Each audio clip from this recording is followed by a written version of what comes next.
Hi, thanks for joining me for the instructional video for week 21. Let's go over your objectives. This week for language, we're going to build off of last week's objective of using time and sequence words and practice using quantity words, another one of those foundational math skills and working in vocabulary that will assist them with math operations later. So these are words like full, empty, a lot, a little, a few, several, enough, much, many, most, more than, none, or some. So one of the best ways to work in a lot of this vocabulary at one time are to cook with your child. Even simply making a snack offers a lot of opportunity to use several of these words. Or playing a game like Pretend Restaurant. So in that situation, you can ask, if they would like a few more breadsticks, or if they have enough juice, or if they would like a little more pasta or a lot. Lots of opportunities there to work in that vocabulary.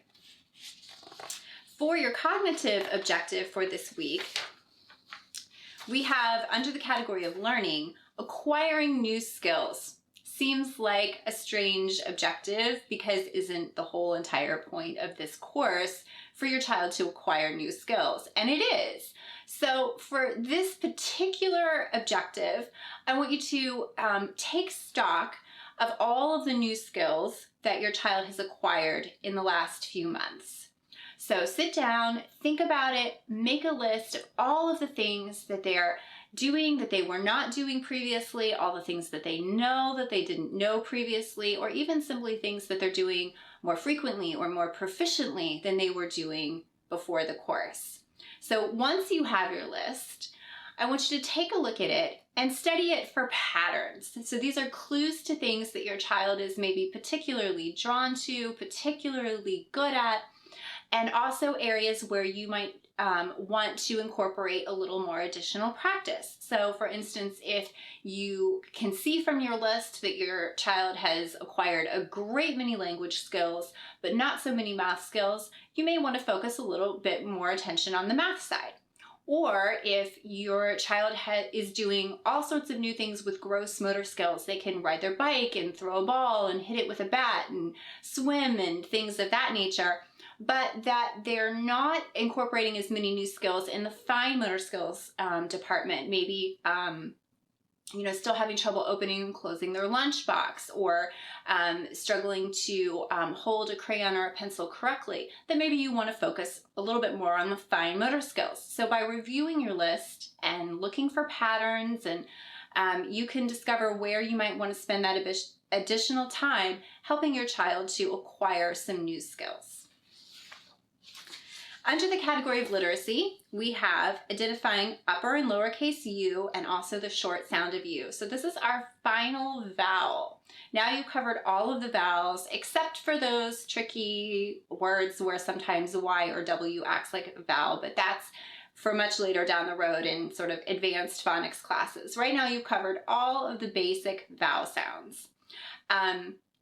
At this point, if you want to, you can also teach your child that vowels also have a long sound, which is their name. So the long sound of A is A, the long sound of E is E, and so forth. So that's, again, in addition to teaching them the short sounds, if you want to, if you feel like your child's ready to take on that additional piece of information. You can also teach them cue words to use for the long sounds if you want to. The vowels say their long sounds in the words ape, even, ice, open, and use. So you can use those words to cue them for the long sounds of the letter if you want to. Usually they don't need a cue word because it is the same as the name of the letter. And again, the most important thing to focus on is just the correct pronunciation of the short sounds. Those are going to be, what's going to come in handy the most for spelling and for reading later on. And the short sound of U is like umbrella. So that's a good cue word for the letter U, the short sound of U. And then another literacy objective we have for this week is retelling stories in your own words. This could be reading a storybook and then telling it to you, or you asking them to tell it to somebody else. or it could be just retelling, what happened in their day. So we have some activities for you to go over that with your child. It's a really great skill. It's a skill of narration, which comes in handy later on in language arts. Being able to recall events in order and to relate a story to other people in their own words. So for math, wow, we have a lot of math objectives this week, and it might look overwhelming at first glance, but don't worry, it's actually not.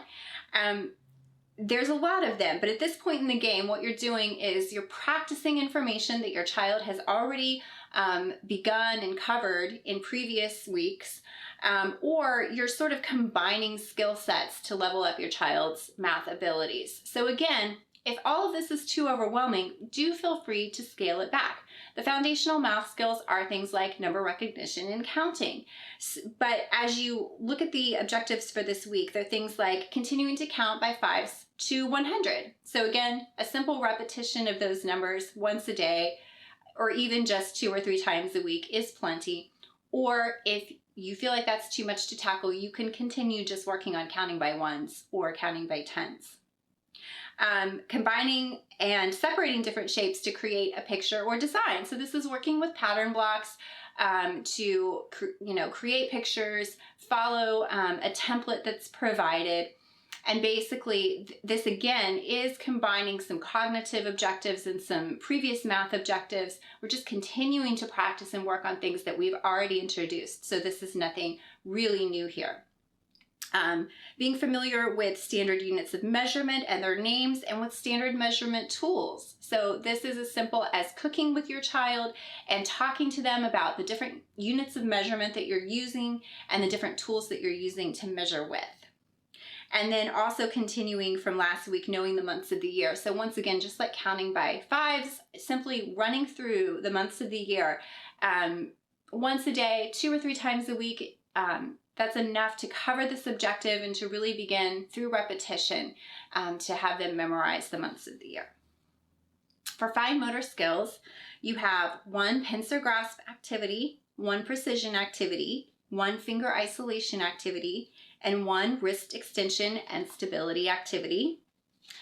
Then for social emotional learning, under relationship skills, we have with support considers prevention strategies for interpersonal conflicts. So before, we've talked to them more about identifying when a conflict exists, knowing when to ask for help, what do you do to resolve or de-escalate a conflict. But now we're talking about even prevention strategies for that. How do you head off one from starting to begin with?